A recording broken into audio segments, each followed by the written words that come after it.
अगर भ्रष्टाचार हुआ है तो उसकी सच्चाई सामने आ ही जाएगी और अगर जरूरत पड़ी तो हम हमारे ही खिलाफ कार्यवाही कराएंगे, पर सरकार या पार्टी पर कोई बदनामी नहीं होने देंगे। हमें खुद इस बात को बढ़ाना है। जो जाल हमने बुना है वो शारदा के लिए जंजाल। मैं आपसे एक बात और पूछना चाहता हूँ, मुख्यमंत्री ऑफिस में जो स्टाफ है उनमें से किसी पर आपको शक है? एक ऐसा जिम्मेदार ऑफिसर जो इस तरह के काम करता है। अब हम किसका नाम लें सर? हमारे स्टाफ में अलग अलग डिपार्टमेंट हैं, उसमें कई सारे ऑफिसर्स हैं और इस तरह से किसी का नाम लेना ठीक भी नहीं होगा सर।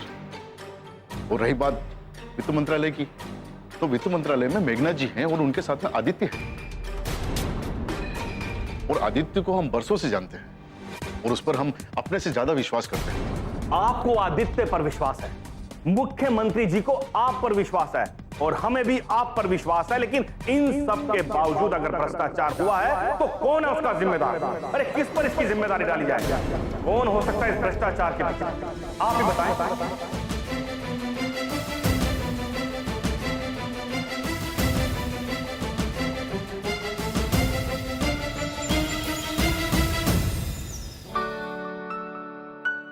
अरे आदित्य तुम? हाँ निधि, तुमसे ही मिलने आया हूं। ऐसा तो मौका मिलता नहीं।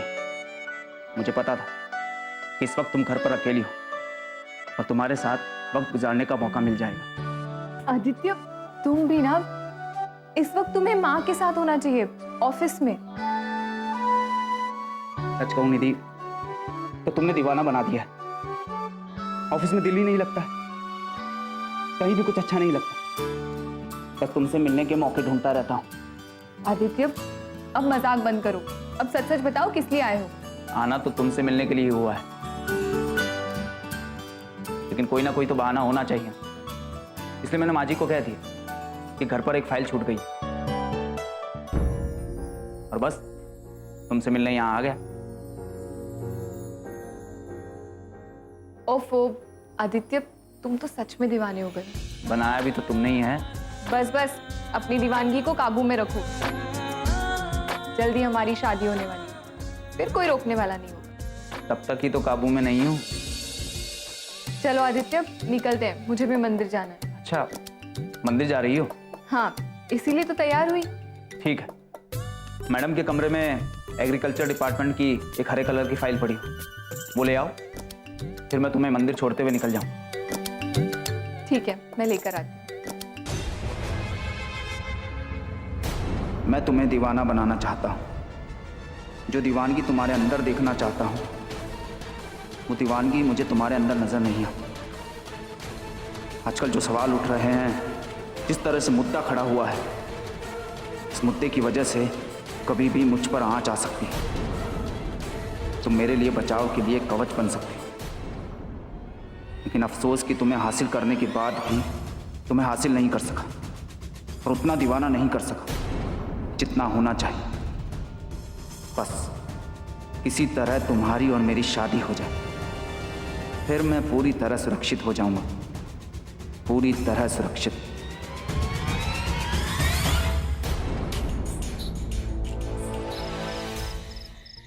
क्या बात है सर, आज आप इतनी देर तक रुके हुए हैं? वो दरअसल क्या है कि वित्त मंत्री जी मिलने आ रही हैं। उन्होंने मुझे मिलने के लिए कहा था तो मैंने उन्हें यहाँ बुला लिया। नमस्कार मेघना जी, आइए नमस्कार। बैठ। हाँ तो कहिए, क्या लेंगी आप? जी कुछ नहीं, धन्यवाद। तो आप क्या कह रही थी? अब क्या बताएं हम आपको, इतना बड़ा इल्जाम लगाया गया है। हम तो आपसे यही कहना चाहेंगे कि हम अपनी छवि खराब करके इस पद को पाना नहीं चाहते। अगर हम पर ऐसा इल्जाम लगा तो नैतिकता के आधार पर हम अपना इस्तीफा देना मंजूर करेंगे। आप ऐसा क्यों सोच रही हैं? तो और क्या सोचे हम तो सपने में भी नहीं सोच सकते कि हमारे डिपार्टमेंट में इस तरह के घोटालों को अंजाम दिया जा रहा है। हमारे ही मंत्रालय में हमारे निर्माण विभाग में कई फाइलें क्लियर की है और उन्हीं फाइलों के आधार पर घोटाले हुए। अब इन सब का इल्जाम हम पर आएगा तो नैतिकता को लेकर हमें तो अपना इस्तीफा देना ही होगा ना। इसकी नौबत नहीं आएगी। जिन लोगों ने इस भ्रष्टाचार को अंजाम दिया है, आप लोगों को बदनाम करने की साजिश की है, हमें इन साजिशों से लड़ना है। इन साजिशों का खुलासा करने के लिए और उनसे लड़ने के लिए सबसे ज्यादा जरूरी है कि हम अपने पद पर बने रहें, अपनी कुर्सी पर बने रहें।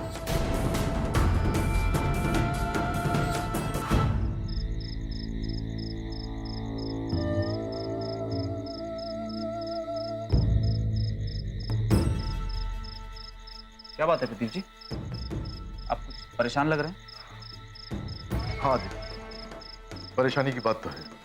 ये घोटाले वाला मामला तूल पकड़ते जा रहा है। इससे कैसे बाहर आया जाए, कोई रास्ता समझ में नहीं आ रहा है। फूल पकड़ने लगा है मतलब? गृह मंत्री जी ने बुलाया था और खुद हमसे पूछताछ कर रहे थे। सारे सवाल भी हम पर ही खड़े कर रहे थे कि आपके होते हुए ये घोटाला हुआ तो हुआ कैसे? दरअसल आदित्य, जब से इस घोटाले वाले मामले पर ये आरटीआई लगी है ना, इस आरटीआई ने सबकी परेशानी बढ़ा दी। जाहिर सी बात है प्रदीप जी, घोटाले तो हमने किए, लेकिन अब आरटीआई लग चुकी, तो आगे भी ना जाने कितने सवाल उठेंगे। बड़ी अजीब सी बात है। पहले तो जनता ने ही हमें अपना प्रतिनिधि चुना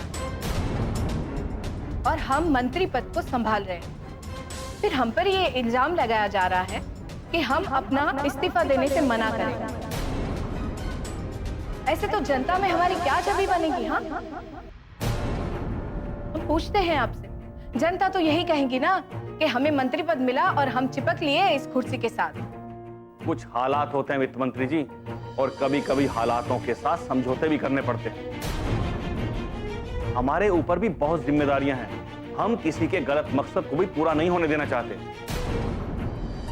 और पद को छोड़कर इस समस्या का समाधान नहीं हो सकता, इसलिए पद को छोड़ना ठीक नहीं है। देखिए, हम तो आपसे यही निवेदन करने आए हैं।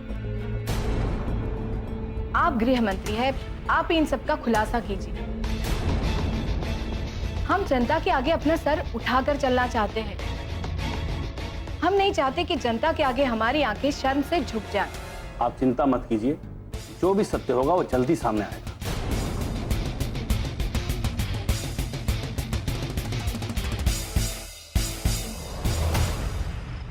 देखो, हमारे लिए एक बात है जो हमें फेवर करती है, वो ये कि ये आरटीआई लगने के बाद पार्टी में हर आदमी यही सोच रहा है कि ये एक राजनीतिक साजिश है। बलदेव सिंह या शंकर प्रसाद, इन्होंने घोटाले की नींव रखी, इन्होंने ही ये घोटाला करवाया और बाद में सरकार को बदनाम करने के लिए उन्होंने ही आरटीआई लगवाई। मतलब हम पर तो शक होने की कोई गुंजाइश नहीं, लेकिन फिर भी हमें सतर्क रहना होगा, बहुत संभल कर चलना होगा। आप ठीक कह रहे हैं प्रदीप जी, लेकिन ये आरटीआई लगवाई किसने? हमने तुमसे पहले भी बात की थी। हमें लगता है कि इसके पीछे शंकर प्रसाद का हाथ है। और बलदेव सिंह का हाथ क्यों नहीं हो सकता? वो भी तो खुन्नस खाए बैठे हैं। देखो, अगर गहराई से सोचो आदित्य, तो तुम्हें समझ में आएगा कि इन सब के पीछे बलदेव सिंह का हाथ नहीं हो सकता है, क्योंकि जिस तरह से राजवीर और बलदेव सिंह मैडम को अपनी ओर मिलाने की कोशिश कर रहे हैं, अगर वो नहीं कर रहे होते तो हम उन पर एक बार शक कर सकते थे। लेकिन आज की परिस्थितियों को देखते हुए हमें नहीं लगता कि इन सब में उनका हाथ होगा। लेकिन प्रदीप जी, हमारे लिए तो एक तरफ कुआं और दूसरी तरफ खाई वाला मामला है। अब हम बलदेव सिंह को उनके मकसद में कामयाब होने का मौका भी तो नहीं दे सकते। मुख्यमंत्री जी हमारी मुट्ठी में है और वो हमारी मुट्ठी में ही रहनी चाहिए।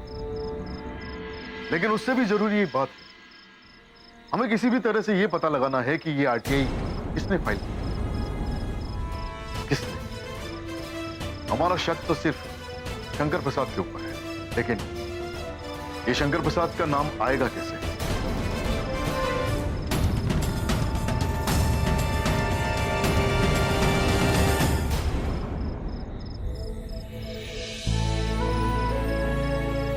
ये तुम क्या कह रही हो? मैं वही कह रही हूँ जो सच है। सबको पता चल चुका है कि तुम माँ जी से मिलने गए थे। सब ये जानना चाहते हैं कि इसके पीछे का मकसद क्या है। लेकिन ये सब तुम्हें कैसे पता? मुझे कैसे पता, ये बात जाने दो ना राजवीर। मैं जो कह रही हूँ उसे ध्यान से सुनो। ये बात सबको पता है, इसका मतलब तुम पर नजर रखी जा रही है। जाहिर सी बात है, मुख्यमंत्री पर तो नजर रखी नहीं जा सकती कि कौन आ रहा है या कौन जा रहा है, लेकिन इस घर पर तो नजर रखी जा सकती है। इसीलिए सबको पता चला है कि तुम माँ जी से मिलने गए थे। लेकिन मुझ पे नजर रखने का क्या मतलब? माँ जी का बढ़ता हुआ नाम, उनकी छवि, सबसे सिर्फ विरोधी पार्टी वाले ही नहीं बल्कि माँ जी की पार्टी वाले भी परेशान होंगे। मुझे तो ऐसा लगता है राजवीर कि ये नजर पार्टी की ओर से ही रखी जा रही है। खैर जाने दो, हमें इससे क्या मतलब। हो सकता है किसी तरीके से ये बात सामने आ गई हो या फिर किसी मीडिया वाले ने देख लिया होगा। जिस मकसद को तुम लेकर चल रहे हो ना राजवीर, अगर सावधान नहीं रहे ना तो ये मकसद भी सबके सामने खुल जाएगा। क्योंकि पहले भी ये बातें सामने आ चुकी हैं कि शारदा देवी को मिलाने की कोशिश तो नहीं हो रही। राजवीर, मैं बस इतना कहना चाहती हूँ कि अगर तुम माँ जी से मिलने के लिए बाहर जा रहे हो तो आसपास नजर रखो और ज्यादा से ज्यादा उनसे फोन पर ही बात करो, ताकि तुम्हारी उनसे क्या बात हो रही है वो किसी को पता ना चले कि असल मामला क्या है।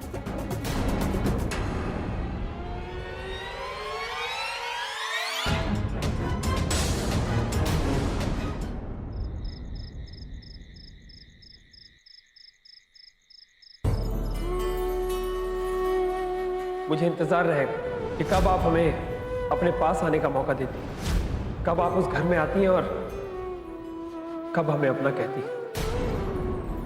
अब तक तो आपने सिर्फ पराया बनाकर रखा है मां। आपको अपनी बहू की तो फिक्र है, लेकिन अपने बेटे की फिक्र नहीं। कभी अपने बेटे की फिक्र कीजिए मां। उस घर के बारे में सोचिए जिस घर को आप छोड़कर चली आई, जो घर आज बिखरने की कगार पर है। मुझे पहले भी आपका इंतजार था और हमेशा आपका इंतजार रहेगा।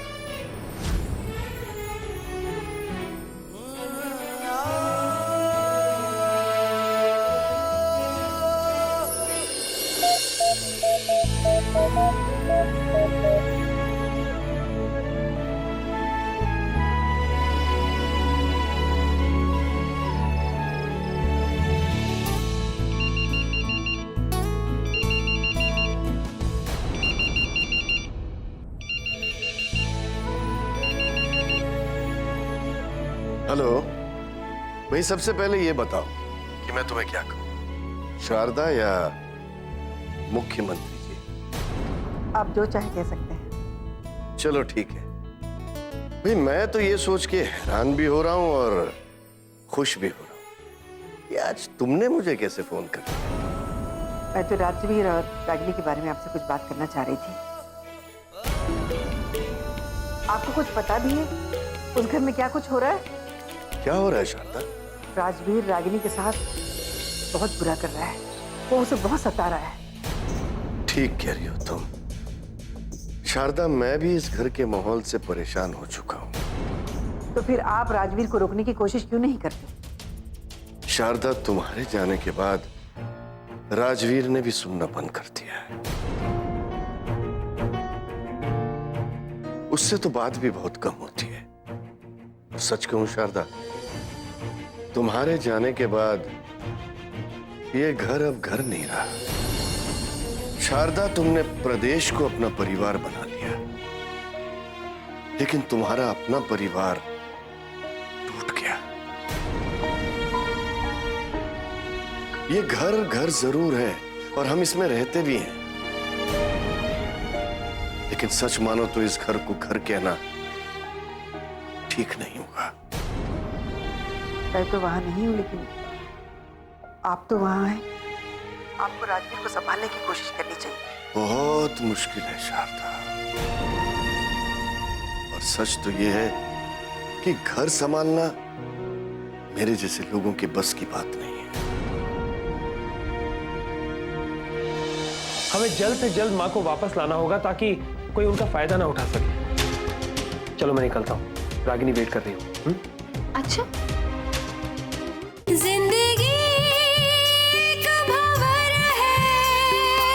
अरे कई बार तो मुझे कई कई दिनों के बाद किसी घटना का पता चलता है। मैं घर में बात भी करूं तो किससे? कोई भी इस घर में ऐसा नहीं है जिससे मैं घर की समस्याओं के बारे में कुछ बात कर सकूं। आपको पता है, उस घर को संभालने वाले सिर्फ आप हैं। उस घर को संभालने की जिम्मेदारी अब आपकी। सच तो यह है शारदा कि इस घर को संभालने के मामले में मैं फेल हो गया। अब तुम इसे मेरा अहंकार कहो या कुछ भी, कि मैं इस बात को महसूस तो करता रहा, लेकिन तुम्हारे सामने कभी कह नहीं सका। और सच तो यह है कि अब यह घर वीरान हो चुका है। और सच पूछो तो तुम्हारे जाने के बाद यह घर टूट चुका है शारदा। आपके कहने से बात यहाँ खत्म नहीं हो जाती। आपको कोशिश करनी चाहिए कि घर ना टूटे। ये कोशिश तुम ही कर सकती हो शारदा, क्योंकि इस घर को बसाया भी तुमने था।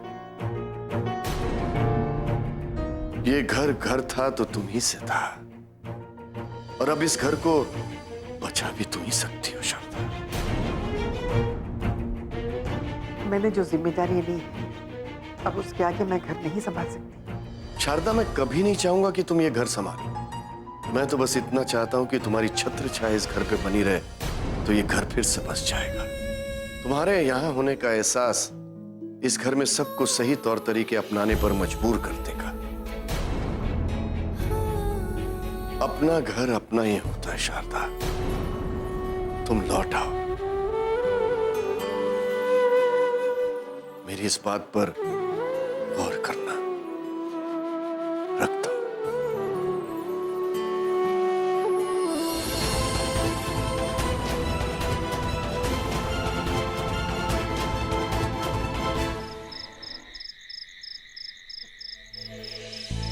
सोनाली, तुम्हारी बात सुनने के बाद मुझे सचमुच लगता है कि माँ के खिलाफ साजिश के ताने बाने बुने जा रहे हैं। एक तरफ तो हम पे नजर रखी जा रही और दूसरी तरफ माँ को भ्रष्टाचार के मामलों में फंसाने की साजिश रची जा रही है। हाँ राजवीर, जिस तरह से बातें सामने आई हैं, उसे देखकर तो यही लग रहा है कि माँ जी पर इल्जाम लगाने का दौर शुरू हो रहा है। सोनाली, मुझे ऐसा लग रहा था कि ये सिर्फ जुबानी तौर पर लगाए गए इल्जाम है, किसी ने आरटीआई लगा दी होगी। लेकिन अब समझ में आ रहा है कि ये एक सोचा समझा खेल है। हाँ राजवीर, माँ जी तो ईमानदारी का दामन पकड़कर चलना चाहेंगे, लेकिन ये सब कुछ जनता में उनकी छवि खराब करने के लिए किया जा रहा है। मैं इस बारे में पापा से बात करूं, वो अच्छी तरह जानते हैं कि क्या करना है। राजवीर, बस इस बात का ख्याल रखना कि अगर माँ जी की इमेज खराब हुई तो जिस फायदे के लिए तुम इतना सब कुछ कर रहे हो, वो फायदा नहीं उठा पाओगे।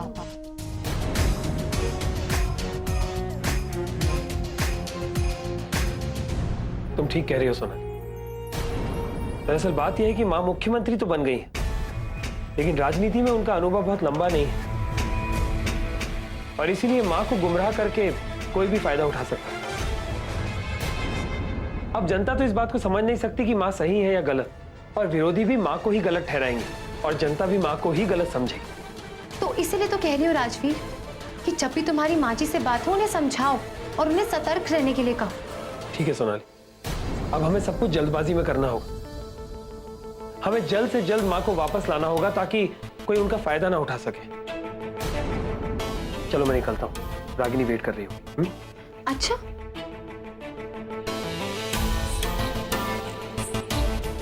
उसके साथ वक्त गुजारने का नाटक करते करते तुम्हें सचमुच उसकी परवाह होने लगी है? सोनाली, ऐसी बात नहीं है। देखो क्या है ना कि मुझे रागिनी को नाराज नहीं करना है, और क्या है कि उसे इन सब बातों के बारे में बताना भी है कि जब वो माँ से बात करे तो उन्हें सावधान कर दे। तुम फिक्र मत करो, मैं बस अभी गया और अभी आया।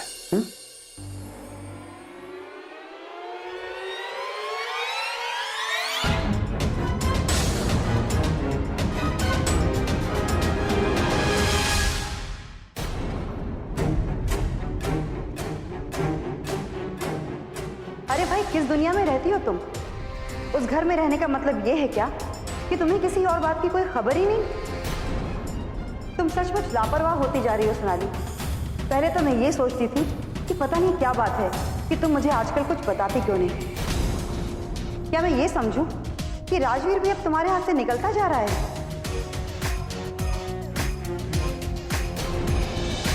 आप मेरी खुशी की वजह नहीं समझे। दरअसल इंतजार की घड़ियां खत्म हुई, जिसका इंतजार था वो वक्त आ चुका था। जिंदगी एक भंवर है। ललन, लो ये लिफाफा लेकर जाओ, तुम्हें कुछ कहने की जरूरत नहीं पड़ेगी।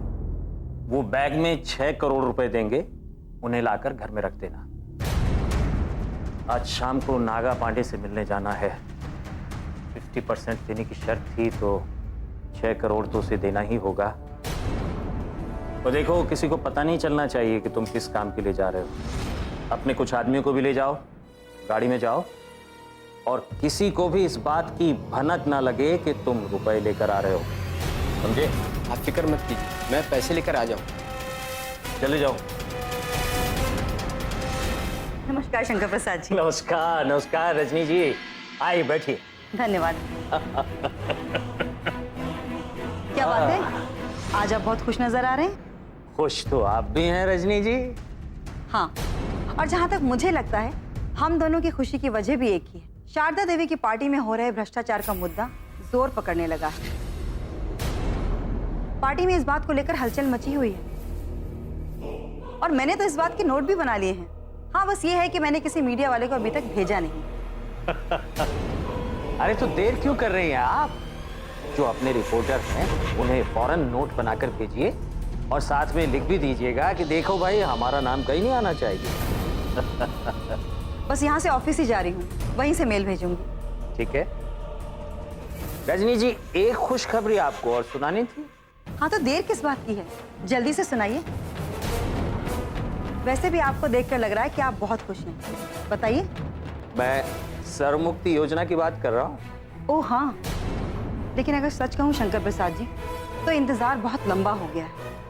अगर नागा पांडे इस काम को अंजाम देने से डर रहा है, तो आप कोई और रास्ता ढूंढिए। आप मेरी खुशी की वजह नहीं समझे। दरअसल इंतजार की घड़ियां खत्म हुई, जिसका इंतजार था वो वक्त आ चुका था। ये सारी फाइलें मुख्यमंत्री जी की ऑफिस से आई है, बकायदा उसे रिसीव किया गया है, और आपने उन फाइलों को चेक की है। उसके बाद हमने उस पर साइन किया है, और उसके बाद ही फाइलें क्लियरेंस में गई है। तो फिर ये गलती हुई कैसे? अब तो हमें ये भी भरोसा नहीं है कि राजवीर कब और क्या कर जाएंगे। ऐसा कुछ नहीं होगा बहू। नहीं नहीं माँ जी, कुछ भी हो सकता है। आप बस घर जल्दी से वापस आ जाइए।